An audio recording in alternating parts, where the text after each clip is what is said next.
Hello, everybody. Welcome, welcome. I'll check the notifications and do some moderating while we're here. Alrighty. I just want to say hello to Beth D and Just Nailed It. Hello, hello.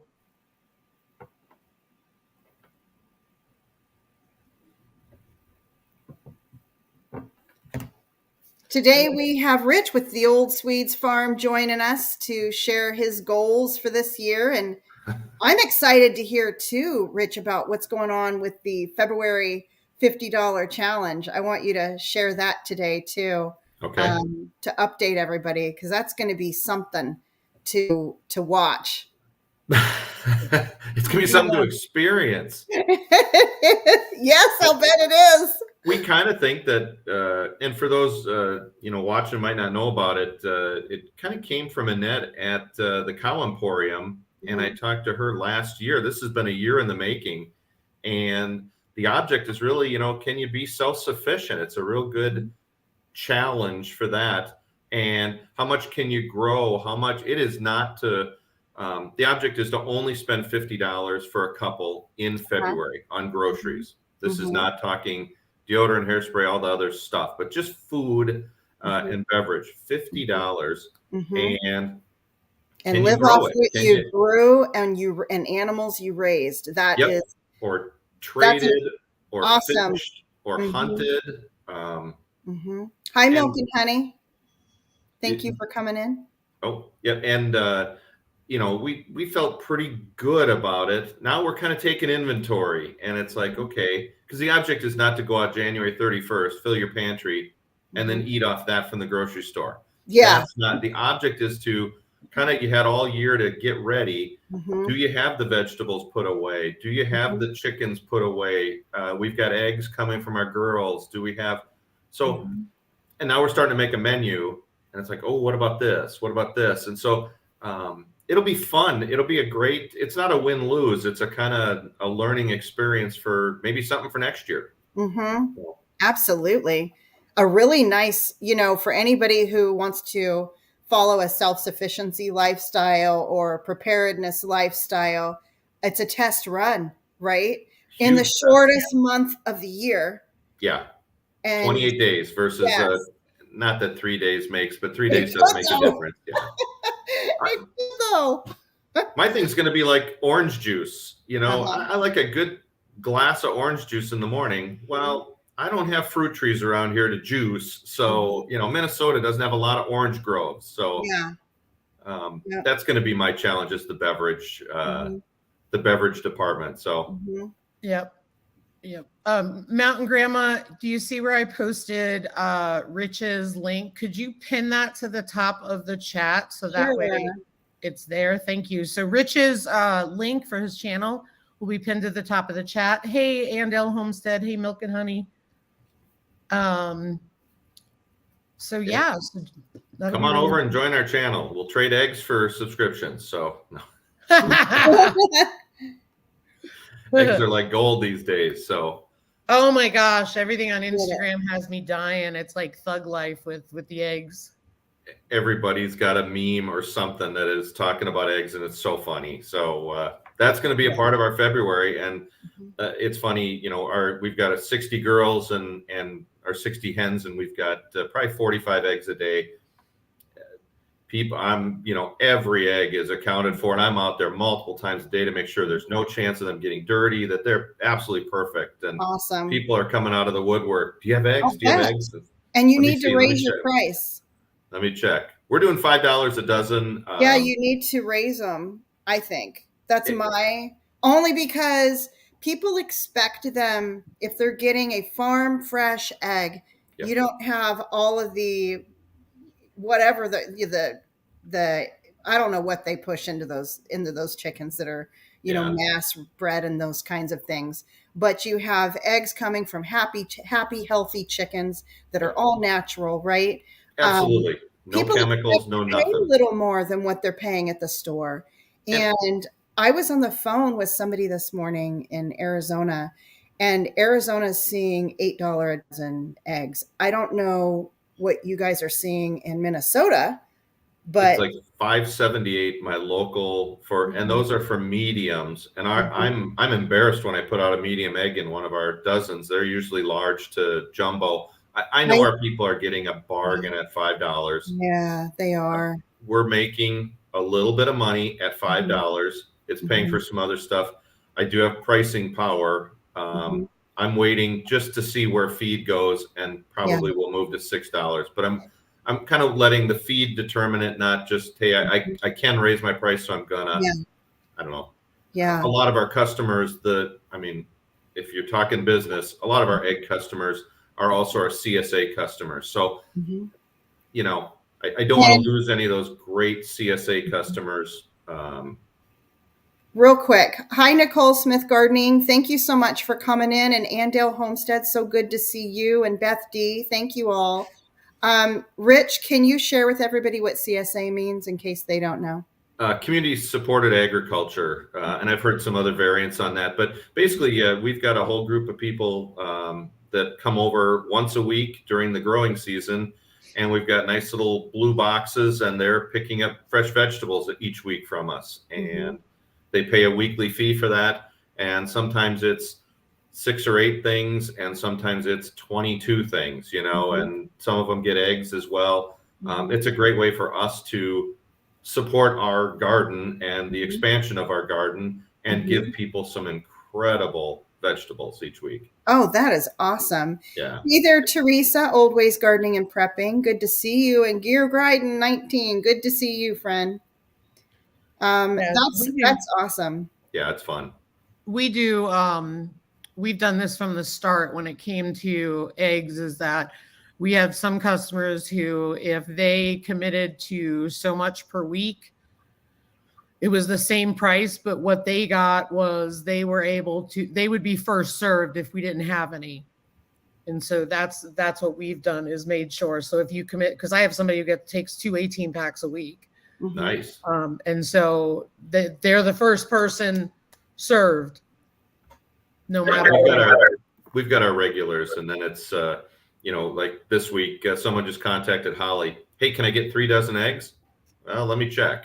Let me see what the girls are. And the girls are starting to, those ones that are molting are starting to put some production out. And I know one other started today. I got this little tiny one. So it's like, okay, who are you coming back into the fold? So we're adding every day, which is fun. That's awesome. Yeah, our egg production is finally up. Finally. Yay. Yeah, we are doing good with our eggs here. And I know that our kids are thinking about going the route of selling eggs here in Missouri. So I'm telling you, like, we've had enough for both households. And I think we're both sitting on extra. So we're just about there to at least, you know, offer that to neighbors or something like that. That's one of their goals, is to try to generate income off of their animals that are on the property. So that's great, because the you know, it pays for the feed and the straw and all that for ours. But then there's a little bit extra. You know, I need chicks in the spring. There's going to be some paint needed for the outside coop. It's all those things. If they can become, as a business, self-sufficient, I'm all about that. We get a lot of questions each week. Hey, how can you sell your eggs? How do you clean them, and what's the rules? And if anybody's watching thinking that, check your state and local regulations first. Don't ask me what you should do with your stuff if you're in Nebraska. I don't know the rules in Minnesota, but start there, because that'll give you a good framework for what you can do. And then cleanliness. You want good looking eggs. I don't ever want to sell something with poop and dirt on it, and presentation's everything. Yeah. And South Dakota, by the way, you need an egg license. In South Dakota? Yep. Wow. Okay. You need an egg license, and you're subject to inspection. Well, and I'm fine with that, but we don't need a license, I think, until you get to many, many more dozen than what we do. We're very small. But it's all about the brand. I want the Old Swedes farm to represent quality, cleanliness, you know, good, healthy food that's coming out there. And I see some of my competition, and it's in an old egg carton from one of the grocery stores. So it's branded someone else. it's got dirty, nasty looking eggs inside that they say, well, this is what eggs look like from a coop. No, it doesn't. Yeah. I saw you reply to a comment and you shared that. And yeah, there's a difference. People respect the quality that they're getting. Absolutely. Ours come in plastic things, you know, they're not, well, I've got one here. It's got a bunch of stuff on it, but those plastic tubs you get at Dollar Tree and we reuse them. We get people on a schedule and they're reused instead of old cardboard that gets dirty. And I don't know, it's a philosophy of how you want to conduct your, you know, how does Yogi Hollow Farm want to show themselves to the world? How does the Old Swedes Farm want to do it? And we want to look the best. I want to outlook my competition. Yep. That was a great video that you shared. If anybody's curious about what we're talking about, the business of selling eggs and just the cost investment versus return, go check out the Old Swedes Farm. He did a video on this where he shared the dollars spent for things. He speaks to a lot in very clear detail about the profitability that he's experienced with what he has, and has more videos to come, because you had shared that's based on your current setup. You're going to do another one that has information regarding if you've got a setup for chickens and things. I want to follow that. This spring we're going to get more chickens, and I want to follow them because I can clearly look at the costs of getting from minute one of picking them up all the way through to when they start laying and joining the other girls. Because everybody thinks, oh, you know, I'm selling eggs and I'm making, I think it was about $48 a week.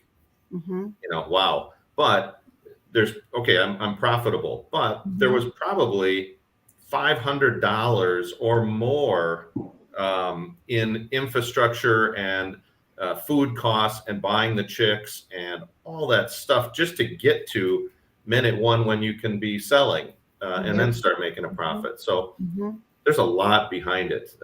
The old $1,000 egg, that first one that comes out is $1,000 or $2,000 egg. And then after that, it starts going down. Yeah. Gear Gryden said more money in hatching eggs. It's so true. There's such a demand for hatching eggs. And you know, the hard part is you have to be NPIP certified to, you know, send hatching eggs over state lines and stuff like that. It has to be national.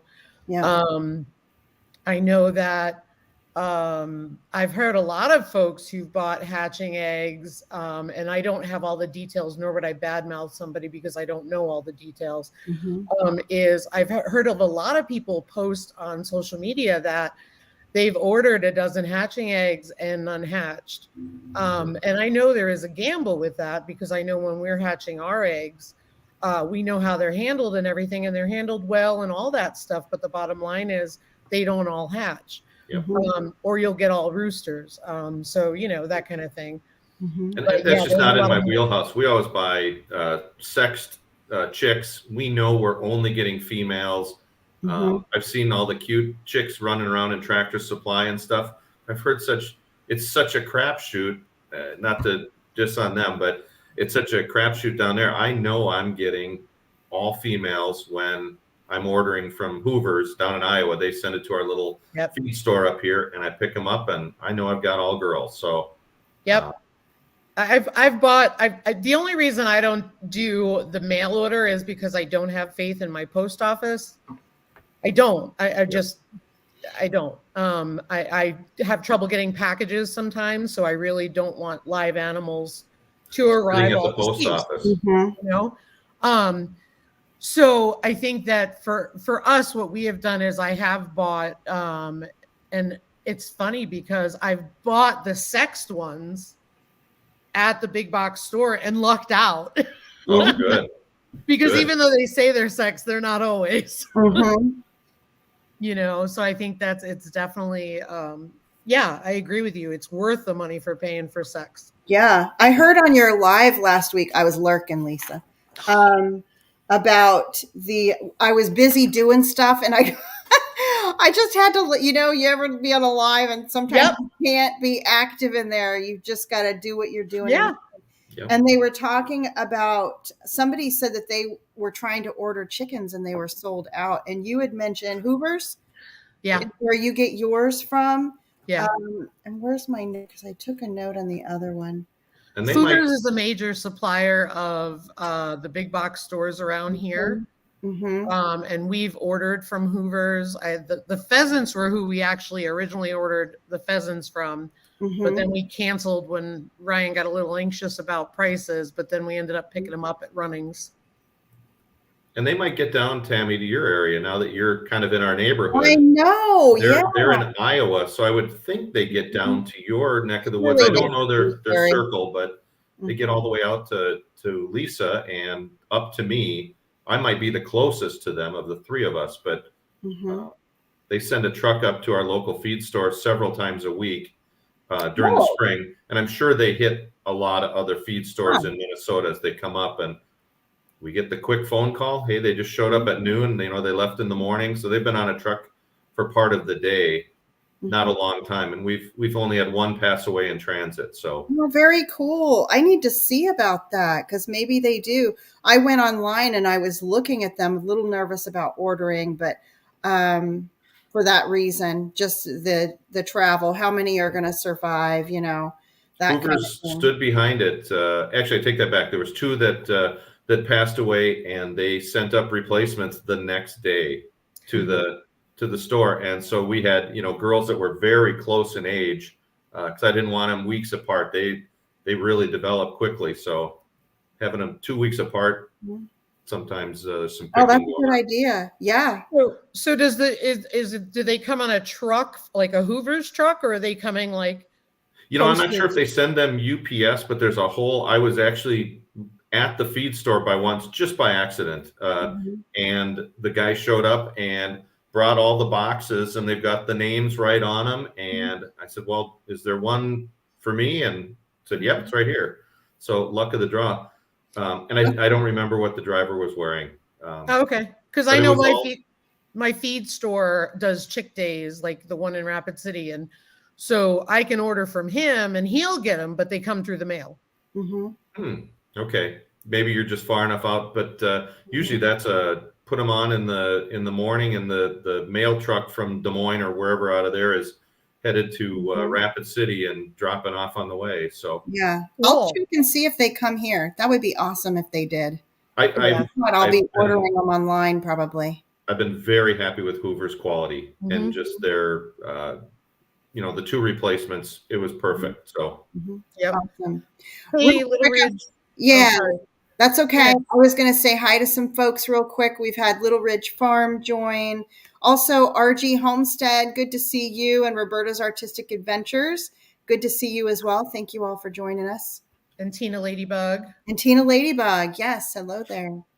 So before we get into the goal thing, I just want to throw this out there. And of course, this is up to you guys, but the Cow Emporium is at 996 and they're 4 away from a huge milestone. And if you've not watched Annette and Glenn, and you're interested in farm life in Alberta, Canada, they've got cows. The farmland has been in Glenn's family for many, many, many generations and years. Check them out. If you like them, feel free to do what you want to do. But just wanted to throw that out there because they're really dear friends of ours and they're really good people. And one thing that I love about them is I learn every time I watch their channel. Yeah. So she always, it's funny. She always knows what's on my brain and answers it. I'll give you an example. We were talking about the ice in the pastures here. And I've always wondered like how much that can create an issue for cattle herds. And she just did a video talking about how it could injure them and so on. I know for myself, ice is a real issue because it's a slope walking down to where we're going. And it really does create challenges. And it's something I've worried about with the pigs too. I mean, because they're walking on ice. So check them out. Yeah. Good channel. Good channel. Yeah. And it's on my community page. If you scroll down, you'll see them posted. So yeah, mine too. Awesome. Yeah. So Rich, I'm going to go ahead and share our banner. I know you've got lots of goals this year. For the folks that didn't join us in the beginning when we were talking a little bit about the $50 February, maybe we'll circle back to that at the end. But I'm curious about hearing about all of your plans for this year. You guys have a lot of goals and just so much going on already. Awesome. I've always got a piece of paper out and I'm making notes, and some of it is it starts, my goals for 2023 started last July, when some things weren't working and some things were, and kind of just making notes, got to try this next year, got to do this. And then I was talking about it on our live on Sunday night. I'm the type of guy who, last year, if you watched at the beginning of the year, I put out some goals for 2022. I get excited. I'm waving my arms. I'm all, excited and putting things down. I didn't hit one of those that I listed on there. I wanted to put in an orchard. I wanted to put in a big line of pine trees for a windbreak. I wanted to put in a wildflower garden to help the monarchs. You know what? The garden, our vegetable garden, got in the way. And so I that was one thing that really hit me during the year was, you know what, Rich, stop waving your arms, set reasonable goals, or move some of them out of ways and, make them obtainable. Because the worst thing is to make goals and then sit back and go, well, you didn't hit a thing. That's no fun. So some of the goals, and I've been talking to Lisa about a lot of things since she's got pigs and turkeys. That's in our future. I can definitely see that. Yeah. And I get down to the point where I've got things priced out, and I know all about, I think, what it will take now to put a big area for pigs, an area for turkeys in. And the more I've thought about it, I think I'm setting a goal for this year to get the infrastructure in, but not add the animals till 2024. And I think that for me, being able to step back and really kind of prioritize what needs to happen for this year will help us in the future. So some of this stuff started, long answer, it started last year. And I kind of then broke my stuff into when do I need to do things? Right. When, right now, I can look at seed catalogs and order some seeds. That's about all I can do. We've literally got 2 to 3 feet of snow all around the yard. I'm not doing much other than that. Yep. So once that's done, getting some seeds, kind of laying out the plot of our vegetable garden.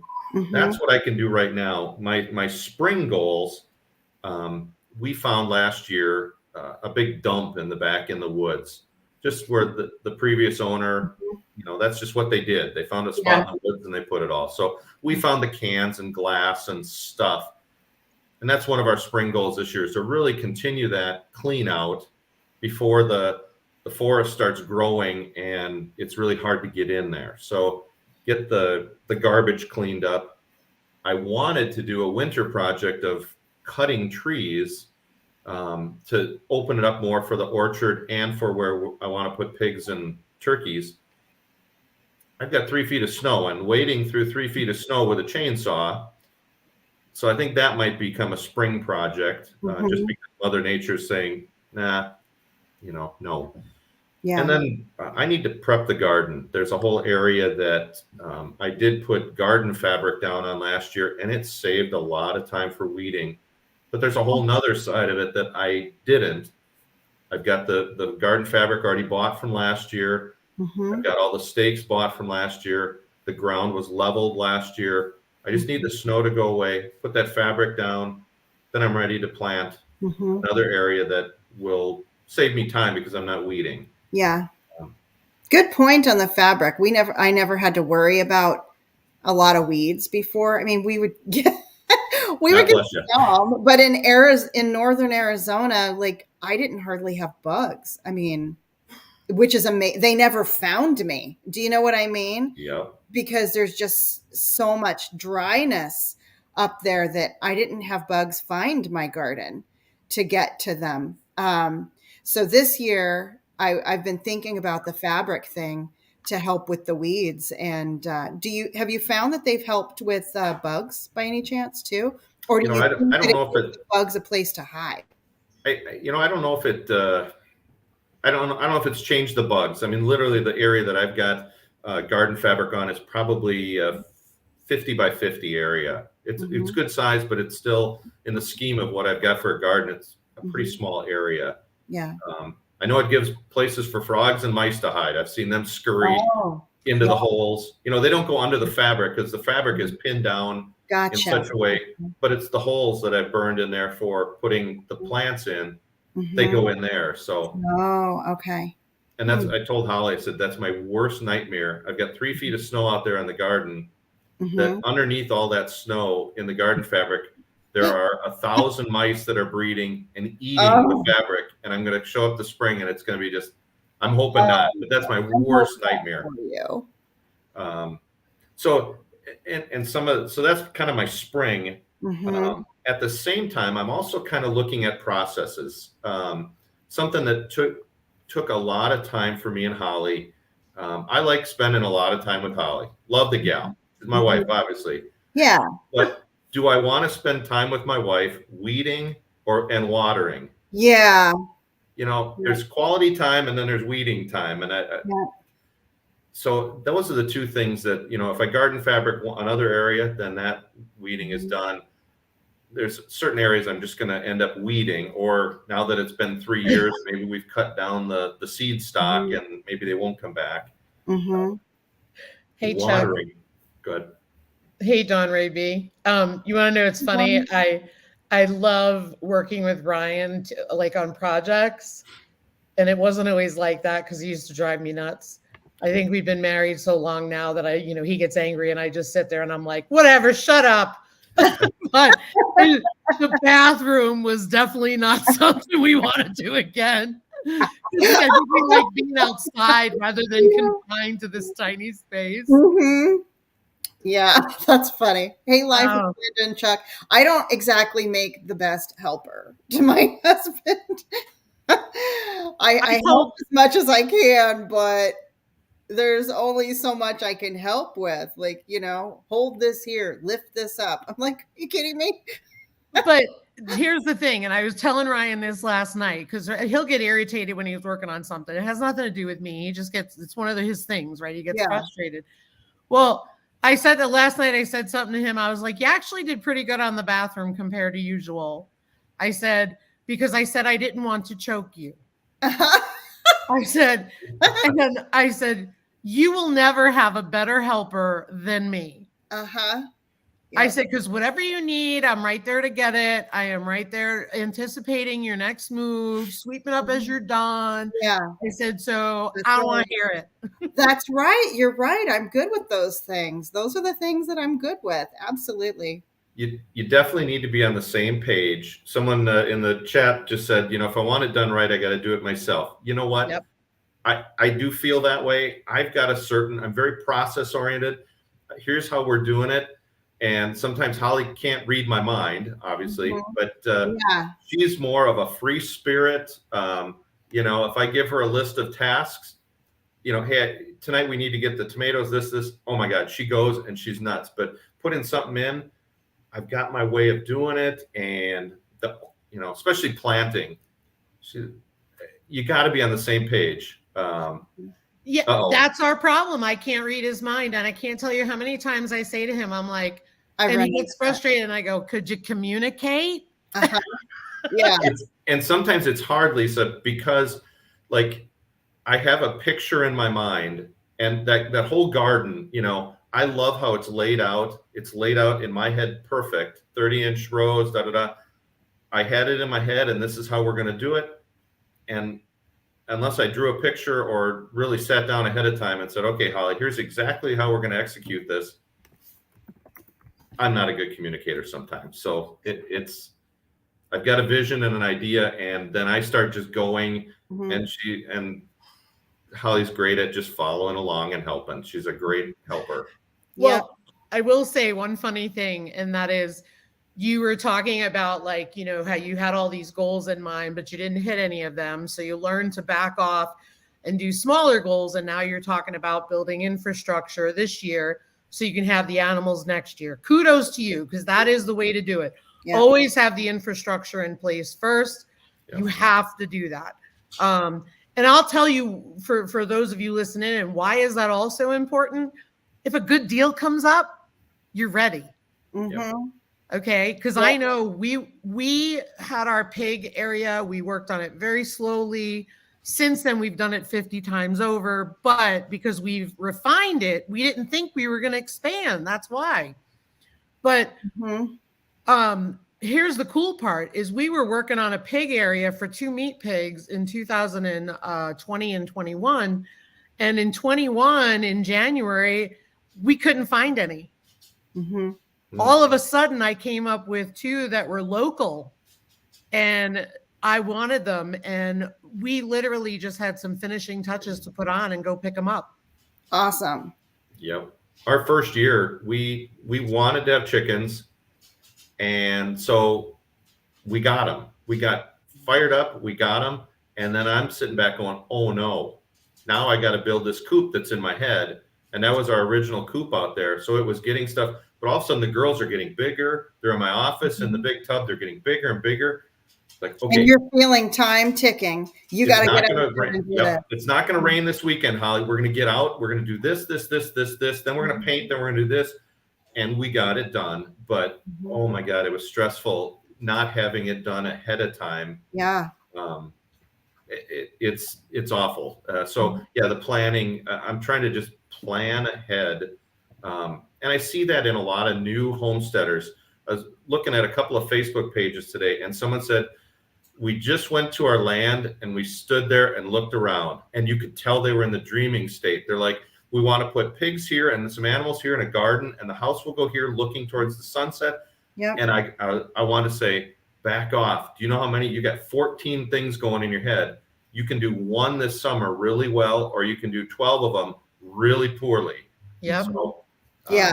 Great point. I wanted to say something, but Mountain Grandma, I didn't know if you wanted to go to the chat. Yeah, I want to say hi to some folks that have joined us. Don Ray B, DC Outdoors, 12 Stone Ranch. Good to see you all. Thank you so much for coming in. I hope I didn't miss anybody. Life with Linda and Chuck. I think we said hi to them. Thank you all for coming in. Go ahead, Lisa.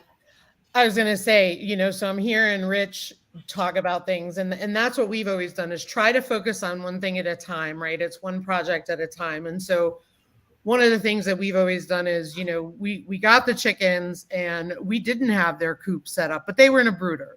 Mm-hmm. So we had the coop ready and remodeled in the run up by the time they went out there. Yeah. In fact, it was 2 weeks later we had it ready.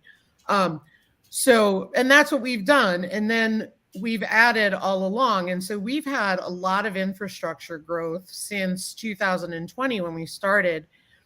And Ryan looked at me. The other day when we were outside, and he's like, we're done with infrastructure this year, right? And I said, yeah, just the barn and the greenhouse. He was like, we're doing that this year. So the trick for us is, if we do a barn, if we do the greenhouse, we're staying. We're not going anywhere. Mm-hmm. Right? So that's what our holdup is we have our eye on something that may come up in the spring. It may not. It may be affordable. The bottom line is, I won't do it unless it's something where I can go from one to the other and not have a mortgage. Mm-hmm. That's where I'm at, because I don't want another mortgage. Yeah. And the other thing is at this point, we've invested so much in the infrastructure. Do I really now want to go start over again? All new fencing, all new buildings, all new this. And we're kind of at the point where we're feeling 2 acres is plenty for us. Because we've been able to do so much. Yeah. Yeah. We really need to move. So we're just going through that flux of a time where we're trying to figure things out, because the barn we will probably build ourselves, because of the fact that it's a lot cheaper, because we found one that we really liked, that would house everybody except for the chickens, I think, because I really like the chickens in their coop. Question. When you say you found one, did you find one that was made to build it yourself? Is that what you mean? It's a kit. Oh, It's very a kit. good. But you'll spend much more in labor.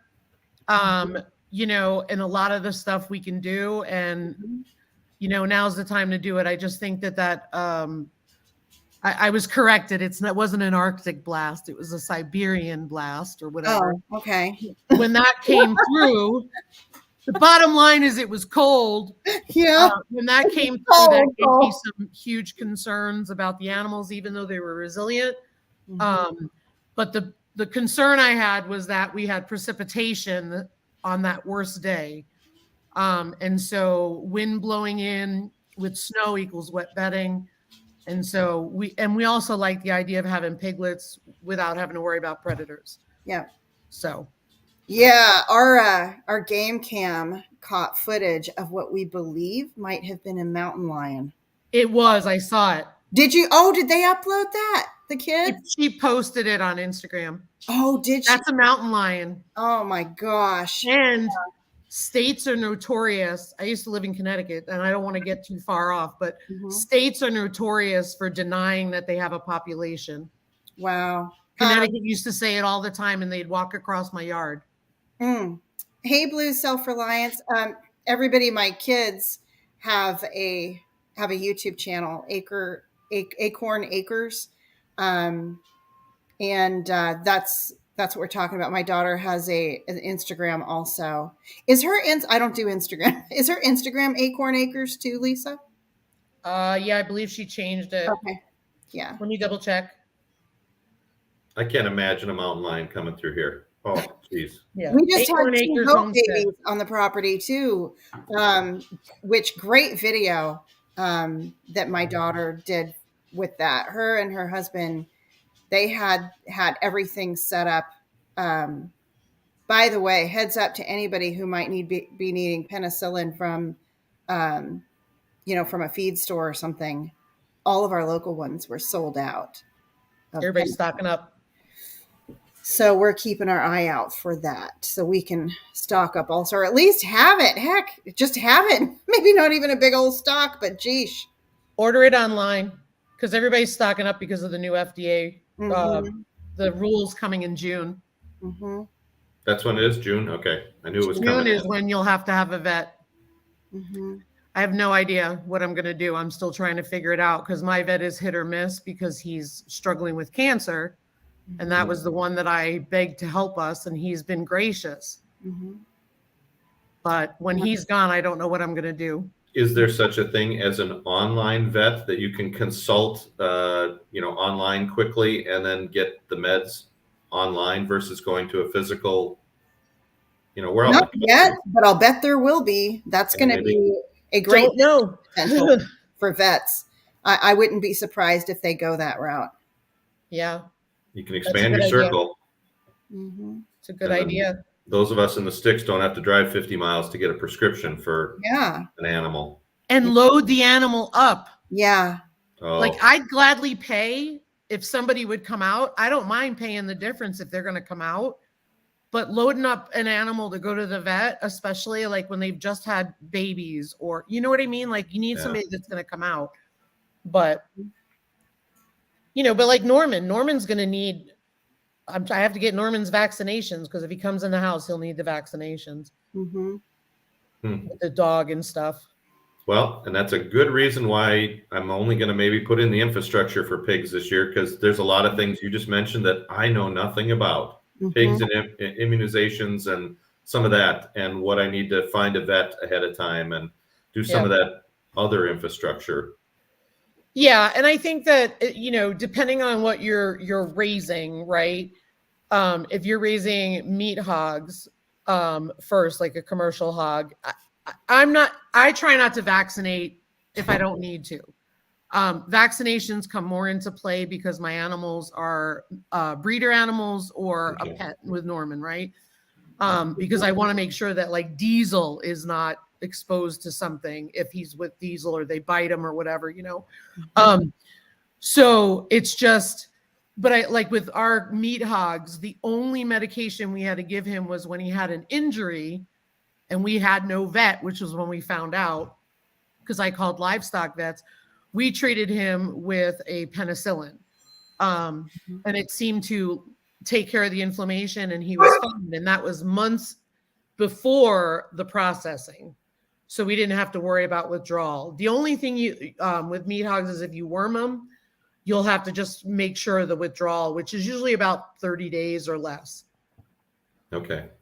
Yeah, I'm thinking meat hogs probably just to start. Maybe they're the simplest. And I've got a son of a friend who he's a chef, but he is a meat.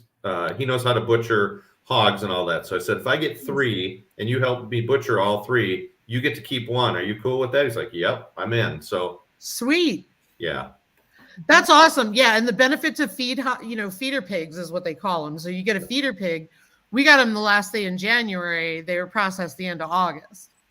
A lot of people get them in the spring and they're gone by October, November. Mm-hmm. Yep. So whereas the coonies, you're going to need at least a year, if not more. Mm-hmm. Yep. Well, and I'm thinking about that long term, Lisa, just as I've looked at my pen. I mean, my plan, my goal, it's all evolving, and I know they need to graze. So I'm like, well, how do I get them to graze out there? You know, once they ate one area, I'm thinking of literally making 2 big pens that are the same size, and have their home straddling both with 2 doors. Nice. So they could go in one and out, and I could shut the door and plant one area while they're grazing on another. Mm-hmm. And it's still swirling in my head. So yeah. And if your grass grows that fast, that's great. For me, I think it's a great idea. That's where mine struggles, is our grass, because we don't get the rain. Yeah. And your altitude probably too. Yeah. So that's where we use the net fencing, because fencing in the entire property is costly. And so with the net fencing, we don't mow the lawn anymore. I let the pigs do it. Well, that's right. Once we fence in the whole yard, I'd like to get a couple of sheep and let them be my lawnmower. Then I can sell my couple $1,000 lawnmower, the rider. And I look, and that's part of my thing about expanding my garden is I mow a lot of my yard, and I'm not out there throwing a football. I'm not. It looks nice, but I don't really use it. So, do I really need to be mowing every other week this huge area that maybe I could be planting and putting into some sort of production? Yep. I agree. Make it work for you. Yeah. Or goats. We're thinking about trying to rig up something to be able to move our goats around for that same reason, because then it's feed for your animals too. That's right. I mean, you could still, I guess, mow it and bag it. And I think I've heard some people do that, but I don't know that you could store like damp, grass is going to end up kind of moist and could probably, it's not like you can store it. I mulch mine down because then it feeds the grass. Just having chickens who are out there everywhere. I don't want to fertilize. I don't want to put any weed killer. I mean, I've got a beautiful field of dandelions in amongst my lawn, and it looks like heck. Being a former suburban guy, it drives me nuts. But those dandelions are good, though. They're good for you. The girls love them, but I just, it doesn't fit my former suburban mindset of this beautiful putting green lawn. So, but I can't treat it. I don't want to treat it because then it gets into the girls. So how long have you guys been on the farm? I'm curious, when you mentioned your former suburban. We've been out here 4 years. Okay. So awesome. Holly grew up in very northern Minnesota, small town. I grew up in a second ring suburb of Minneapolis and then moved one further out. Very, putting green lawns, affluent neighborhoods, a great place to grow up, great schools and the whole thing, and had fun. Yeah. And I just got tired of the city life and said, I'm out. Yeah. Yeah. So, yeah. And Holly was into that. I said, here's what I'd like. Does your vision fit that? She's like, So yeah, it worked out well. Some of the stuff, talking about goals, I hate surprises, especially financial ones, so we're always, I'm always trying to prepare, trying to look ahead. And I'm one of those, I know there's there's some guy who talks about having money in envelopes, and you have different envelopes for different, I can't think of the guy's name. I have that at the bank. There's probably like 20 different accounts.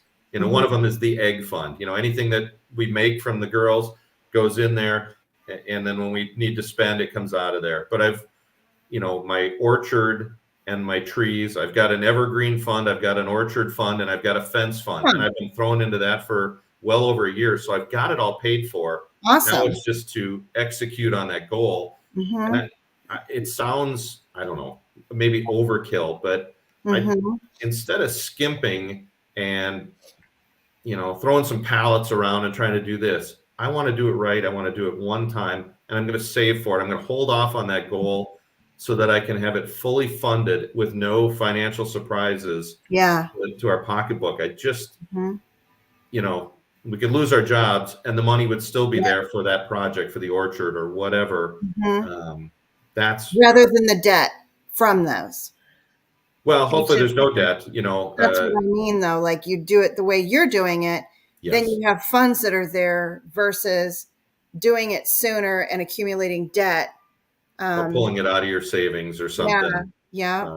I just hate that. So that's what I try to do to get ahead. The fabric I wanted to put in this year, it 1 week it was on sale at the place. I grabbed 4 rolls.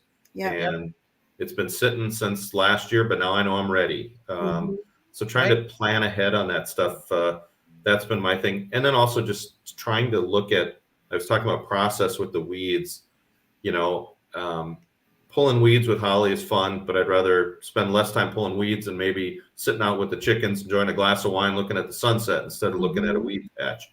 And another thing that I just can't figure out yet is watering. We hand water our entire garden and all that.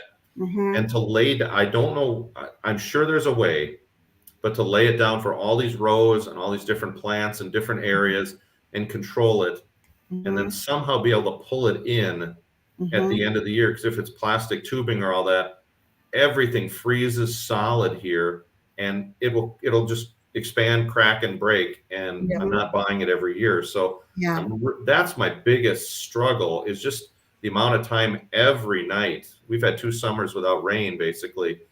So we spend a couple hours a night watering. We're chitting and chatting, and, you're having fun with it, but there's so much more I could do with my life than water. It's labor intensive. The what? It's labor intensive because it's so much time that you need to do that, because I have that here too. And that's been the struggle. And I can't just put a sprinkler out and do that, because it doesn't really water even, or you can't overwater or top water tomatoes and some other things where you're going to introduce some molds and other things. I don't want to do that. So trying to find the solution. And that's my biggest one, is trying to really figure it out so I can buy it, do it once, do it right, and then sit back and not worry about it. Yeah. That's something we're going to have to think about here too. I have some garden beds. I've got one big garden bed that the hose can reach to. And then down below, we have several other garden beds towards like the bottom of our property that's cleared. And we're going to have to run a hose over there. They're so far apart from one another. I mean, and that's not counting, there's a couple of little beds here and there, and I've got the fruit trees that I've never had fruit trees before. I mean, walking around watering all of these things is going to be something. You might want to just get some paper and tape it together and kind of plot out what's there and put actual dimensions, so you know exact footage. I've only got one spigot on our house. We've got a well, and the only place the water comes out is one little tap outside our house. So I run 300 feet of hose out to the garden, and our garden is like the size of a football field. It's a good size one. And I couldn't get it to the far corner where the tomatoes are. So I just, on the top of our fence, we've got another 200 feet that's zip tied all the way there, blew that out in the fall so there's no water in there. But when I want to water the far end, I just hook it up, and then now I've got water 200 feet further out. That's going to be a challenge for you as watering. Hopefully we could just get a good summer of rain and I'd be fine. Yeah. Yeah, that's right. Because I forget that where I live now, people rely on the rain a lot. Real quick, I want to hop over to the chat. Lisa, chime in with me if there's anything that you saw going through and the things that I missed. But awesome, Dawn. So happy to hear that you did that. That is wonderful. Actually, I think it was Shift Kicker who did it. Oh, Shift Kicker. Yeah. Sorry about that. That's all right.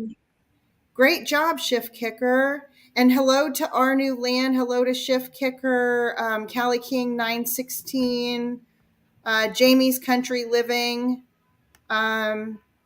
Anyone else that joined that I missed? The chat's been kind of moving while we've been talking. Milk and Honey Heritage Farms. I feel you. You're watering. It is great quality time with Holly. It really is. It locks us in that we know each evening we've got to spend together watering, and it's fun. And then at the end, that's where, okay, sunset's coming. We're done. Let's, grab a glass of wine, sit out with the chickens. It gives us a chance to see them and observe them, make sure they're all healthy, and kind of decompress a little bit as the sun goes down. Yeah, that's gonna be interesting for us when we need to water due to lack of rain, especially like the fruit trees. They're in the middle, and oh my goodness, yeah, we're gonna have to. All I can say is look for hose on sale, but don't buy the cheapest hose. Buy the best hose, because you want to be watering with the same hose 6 years from now, 10 years from now, not replacing that $29 100-footer next summer because it doesn't handle the UV rays. I buy quality. Seriously, there's stuff that that makes sense. I'm laughing because Diesel eats hoses. Oh no! Oh gosh. You don't want to have him a fancy one. I agree with you. You want hoses that do not kink. I will tell you that right now. Yes. Just everything you buy quality, so you're not replacing. You can save $5 this year, but you're going to spend $29 again next year, and it just doesn't make sense for me. So I'm all about buying stuff that goes forever, that kind of stuff, or buy some repair kits for Lisa's case with diesels.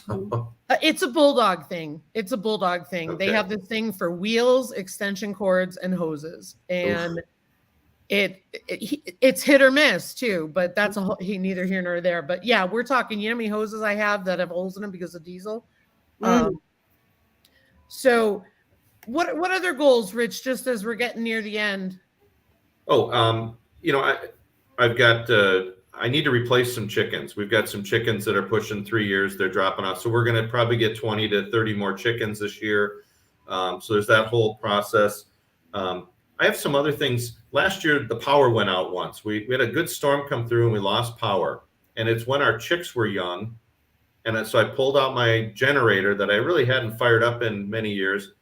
And you could just smell gas. The line had gone bad. It had aged and I hadn't kept up on it. I need to get a generator on that. And I need to improve my first aid kit. Just some small things that I was just kind of looking at. What if disaster struck? I didn't have power I put glow sticks out in the barn for the chickens. So I had to shut the door on the barn to keep the predators out. So I put glow sticks in there, which that's not the solution. And all the girls huddled together. They were tiny little, 3-week-old chicks. So I need to just look at my disaster piece. And I do want to expand our garden. I'd like to we did like 3,000 pounds of produce last year. I'd like to go to 4. And I'd like to make more products. Holly was great. We made hot sauce, sauerkraut, a spicy relish. I'd like to put away more stuff like that and be able to share that, or go to a farmer's market and sell it. Make some quality stuff. So trying to think, expand that. I've got so many things that I want to do. It's kind of, narrowing it down from this, all the scribbling to like 4 things. Yeah. You can only do so much in a Yeah. year. What I liked about what you shared too was the breaking it down into chunks by season. Yeah, you need to. Instead of going straight to month. I feel like that helps because then when you get down to season, then you have it all broke down into season. Then you can think, okay, so this season I basically got the rest of this month, and next month. I mean, I don't even think of, I think of winter, maybe not even what they call winter in school, but when it's super cold here and spring for us is going to start in March, whereas in Arizona, I didn't feel like we really got to spring until, maybe April, because of when our last frost date was there, right? Like it's different. But then thinking about that in smaller chunks, I like that plan. That's a really good way to move I forward. have to do it seasonally because everything here, Minnesota, I've basically got June 1st to October 1st. I've got 4 months where I got to cram my entire gardening protocol into. And I've got a few months before and after where I can get some projects done to support that, but I can't plant till like Memorial Day. So it's basically June 1st. Yeah. And then it's got to rock and roll. We're into heavy production to get everything done. And then we've got all this time to twiddle our thumbs and plan for next year. So yeah, you're so far ahead of us that just being down in Missouri, it'll be fun to watch your videos of when you're getting out and planting and then mine. And it's like, I got to live vicariously through everybody else. I know. I remember because I did the same thing. I planted indoors a lot when I was in Arizona. I got those starters going early and they stayed inside till they were pretty good size. Yeah. March. March will be planting. Yeah. I'm excited about that. I got plenty of glow lights downstairs ready to go. And there's just, I don't know, plenty to do. It's just trying to, we made some great strides last year, but I want to just continue the forward progress, keep expanding our CSA. And one of our goals we can maybe end with the $50 February, but just to become more self-sufficient. And I don't know, maybe we'll do another challenge like that for next year. I'd like to. Before we end, tell everybody again, because I know we've got new people in the chat, what CSA means. And then I want you to tell everybody about what's going on with the February challenge that you're presenting. And if you could share like how that's rolling and what we expect to see. There's a lot of great channels that are participating. Yep. The CSA, Community Supported Agriculture, we have a CSA where we've got some families that come over, and I want to expand that this year. They come over every week during the growing season, and they get vegetables, or some of them pick up eggs at the same time, but it depends on what's in season. It might start out with lettuce and some of that, and then all of a sudden the tomatoes come, and they've got tomatoes for 2 months. But they're picking up anywhere from 5 to last year, one week we had 22 items, 22 different vegetables they were picking up. So they pay for it each week and they love it. We love it. It's a way to share the wealth of our garden. Yeah, very cool. As far as the $50 February challenge, and I've got a couple videos out on our channel, and some others have done them as well, but we've got a lot of channels that have joined us and a lot of people who don't have their own channels. The object is to only spend $50 for a couple on food in February, not to stock up your pantry January 31st and just live off that. The object was to get ready last growing season. We've got, so much in vegetables in the freezer. We've got part of a cow that we traded eggs and some of our garden for part of that. We bought a part of a pig with egg money that we had. We've got our chickens. We butchered some chickens with Matt and Sarah, who live near us. Try to prepare and become self-sufficient so we could live an entire month without going to the grocery store. Not going to do that. I don't know. We'll see. The challenge for us is beverage. We just don't have fruit trees to juice or any of that. So I think that's going to be where we spend the money is on that. But we're trying to do it you know, I suspect there'll be another challenge for next year that'll come out of it. But you want to check our channel. I think there's a couple that are, or just in YouTube, if you put hashtag $50, the word dollar, $50 February 2023, there's many videos that probably will pop up, and one will be our rules, you know. Oops, hold on. We've got fish that we caught. You know, we hunted a few rabbits. We've got a lot of ways to be self-sufficient, and we're working on it. So that is awesome. People got questions, drop me a note. I think our email's in our about section on our channel. I'm excited to watch it. Don Ray B said, is it pick your own, or you've picked and they come and pick up their veggies? We get the boxes together. We've got a blue box that everybody picks up their items. I just don't want everybody out, because they bring their kids and then they're picking in my garden, and they might grab some stuff or the wrong, whoops, I didn't really want to pick this one. No, I pick it all and get it set up. So everybody gets the exact same thing. You know, they're all getting 32 of this kind of cherry tomato. They're getting 4 zucchinis each. They're getting, you know, each week's different, and they show up. And it's a great way to make a little money to pay for our garden for next year. Some of the garden fund, that bank account gets money from the CSA, and then get ready to spend it on seeds this year. So very cool. Yeah. I don't want to get into it fully because I know it's the end of it, but it's just really funny. We've got an egg fund, we've got a piglet fund, and it's coming really handy. I just handle the garden as its own business because I want that to pay for itself. I handle our chickens as a business. I want them to pay for themselves. And that's what, you know, if people are looking at what do you price your eggs at? Well, what are your costs? You've got to handle it as a business so you know, because people that come up to me, I think I'm losing money. Well, let's talk about that. Right. You know, don't think. Let's put it down on paper and figure out if you are or you're not. Yeah. Absolutely. Thanks for having me on. Thank you for coming on. I really enjoyed this.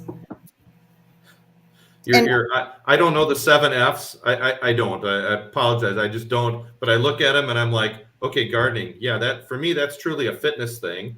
Most of the time, it's fun. I think I've got a future in it. I haven't lost too many friends because of it. You know, you gotta have faith. You gotta have faith to do it. And my family supports me, especially when I can pull out a lot of great food out of the garden and some fresh eggs. So there you Great way to wrap it up. I love it. I love it. And don't forget to check out the Cow Emporium. They have 4 more subs, and make sure you check out Rich at the Old Sweets Farm. His garden is phenomenal. Thank you. It is huge. How big is it, Rich? You said it was the size of a football field. It's actually, it's about that. It's when I measured it out and checked, because we got 2,900 pounds of produce, not including pumpkins, and it was 0.29 acres, almost exactly. So 100 pounds per tenth of an acre. Wow. Yeah. That's amazing. Yeah. And I mean, you would not believe the quality of the produce Rich is producing. It's abundant. So definitely check out his channel. You can see videos from last year. Today, he did a review on a heated jacket. That was really impressive. And as always, his chickens and his chicken setup in the pole barn is very cool. So I like your video on keeping the entertainment for the chickens, so they don't go around beating each other up all the time because they're bored. I hate that when they pick on each other. But just to my close, if anybody needs help getting their garden going, their chickens, whatever, I have gotten so much help from this community to get our things in order and ideas and all that. And I see people commenting. If I can help anybody, drop me a note. You know what? Gotta pass it on. Yes, and anybody, he has a lot of chickens. How many chickens do you have? We have 60 of them. A lot of chickens. And when you look at the setup, you know what I thought of when I was watching your video for the entertaining the chickens? I thought, oh my gosh, this is like a chicken daycare. It becomes that area that he has set up for his chickens. Seriously, you can see there's an activity in place. He talks about how he feeds them. He talks about how he keeps them entertained in different areas, how they can perch. If somebody's feeling like they somebody, one of the chickens, wants to get their own space and have some alone time, there's a place for them to go. It's just awesome. And let them work. They need to do some of the work for me. Yes. The other thing, Rich, is they love mirrors. Mm-hmm. Oh, wow. Okay. And I had a cheap xylophone. I've got one of those up, and they rarely use it. And it's funny because I had mine was like a plastic one, and then the plastic broke. So I took the metal pieces and put them on a board, and my older girls hit them, but not the younger ones. But they love mirrors. Okay. That'll be my next thing. Yep. The cabbage hanging. Yep. It's like tetherball for chickens. Mm-hmm. I'm going to just film them doing tetherball. They love it. Yeah. Oh, that's awesome. Cabbage is gone in an hour. Oh, for sure. As soon as I stopped videoing, they just went to town on that. And by that evening, it was gone. Yep. Mm-hmm. Yeah, that's awesome. So thank you again, Rich, for coming in. We might have you back to, I don't know, maybe like mid-February or towards the end of February to hear how everything is going or has gone, because I'm really excited to hear about that. A lot of us are shooting for this self-sufficient lifestyle. Even those of us shooting for, preparedness lifestyle, combination of the two, just to take a month to only eat what you have raised or grown is amazing. Because even it doesn't have to be. We didn't set this up to be a win-lose. Like if you go over $50, you've lost. You're done. Mm-hmm. You know what? It's a learning experience, and maybe we'll do it again next year. Mm-hmm. But everybody can use this year as kind of their benchmark. You know what? I spent $68.42 because of this. Here's how I fell down, and do it for next year. So if people want to join at the last second and see how they're doing, all the rules of the game are out on a video on our channel. Check it out, or send me a note and I'll point you in the right direction. We'd love to have more people become self-sufficient, grow their own food, hunt, fish, trade. You gotta trade. You gotta find your local network. And I don't know how to do meat chickens. Matt and Sarah are 10 miles away, and they do. And so I learned how to butcher chickens, and they grew them for me. We paid for them, but you gotta pick up skills and trade. And super exciting. I'll come back on anytime. I have no problem talking. I think I'm gonna, since I couldn't participate just because of the move and everything. Yeah. I think what we're going to do is try to really watch what we spend on groceries and use, and try, even if people took a month to track, what are your meals? What are you spending on groceries, and what are you cooking? Because even the meal planning, when you said you and Holly were making a meal plan for the month of February, I was thinking, holy smokes. Like usually the day before, I'm like, hey, what do we want to take out for dinner tomorrow? Well, it's because you don't want to. Let's have a roast and put the onions and carrots. Well, okay, now there's so many carrots because we're going to put the carrots with this meal. Remember that, or we're going to use this squash with this. So, if you're just going to track your stuff, make sure you break it down. What beef, what chicken, because that might point you to, hey, if we do meat chickens, that'll solve this one. Yeah. And we use this much beef. Let's trade. Maybe you don't have a cow, but the guy down the road does, and you can trade some eggs for that. Yeah. Then you start figuring out what parts of your budget go to what parts of your dinner. No kidding. Yeah. Shoot. And then how to replace that. Mm-hmm. What's it going to take for a month to replace how many eggs, how much in salad, how much in granola bars, or whatever it is. There's some things because I dehydrated tomatoes because I know that I love snacks. Well, I'm going to be popping dehydrated tomatoes, those black cherry tomatoes. Oh, you know what you guys need to do, Rich? You and Holly need to, or anybody else who's participating, because I know you're doing this too, Lisa. You're in on it, right? The $50 February. You guys should weigh yourselves and see if you lose any weight during this month. Not happening. Holly and I talked about that. I said, I wonder if, because one of the big expenses, I love a can of Pepsi or two. That's gone. That's gone in February. My quick sugar buzz is gone. So. You're going to have a headache. Please. Hey, you will. Self-sufficiency headache. I'm fine with that. Yeah. Actually, I've got dehydrated watermelon downstairs that is sweeter than sweet. So that's going to be my substitute for my Pepsi. There you go. And Nice. for the caffeine that you're losing there, cayenne pepper will help if you add some of it to your other drink or something. Just puts a little bite in there. It doesn't have a flavor, but that's what you might get, the not just the sugar loss, but the caffeine. Just got to learn to love water. Yeah, and learn to love water. Oh my gosh, I'm so excited to hear about this. So I hope that you'll come back and join us again sometime in February. Definitely. To see how all of that's rolling. I'm super excited to watch you guys. So everybody go follow the Old Swedes Farm, and don't forget the Cow Emporium. They only need 4 more friends to get them over their 1,000, which is a huge benchmark. So, and they're a great channel. They are. They really are. Where I've got a garden that's like a football field, Glenn and Annette, they've got such open space. Glenn takes it to a different level. It's unreal.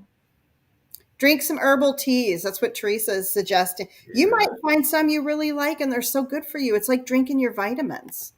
Maybe I'll give it a try. I'm just not a tea or coffee guy. Okay, so Milk and Honey is following what I'm thinking. Like, you're almost being forced to eat pretty darn healthy through the month of February. A very clean diet, we'll say. Yep. We know where everything's come from. Yeah. So everybody that's participating, if you could spread the word and say, hey, everybody, like, you don't have to share the information. Like, I don't need to know how much people weigh. I'm more interested in, I lost this much. I actually felt really good in February because I was eating clean. But if you know what I mean, I'm curious about that. Yeah, Milk and Honey brought up measuring yourself too. That's a good point. Yeah. Yeah, absolutely. Yep. Mm-hmm. All right. Anybody have any other questions? Anything else before we end this? I know we're a little bit over. Hey, Alicia, thank you for coming in. All right. Well, thank you, everyone. We will see you next week. Same time, same channel. And I hope you all have a blessed week. Thank you again, Rich, for joining us. And thanks everybody in the chat for the great communication. Really enjoyed hearing all the feedback, questions, and comments. You guys are awesome. We'll see you on the next one. Bye, everyone. Take care. See ya. Bye.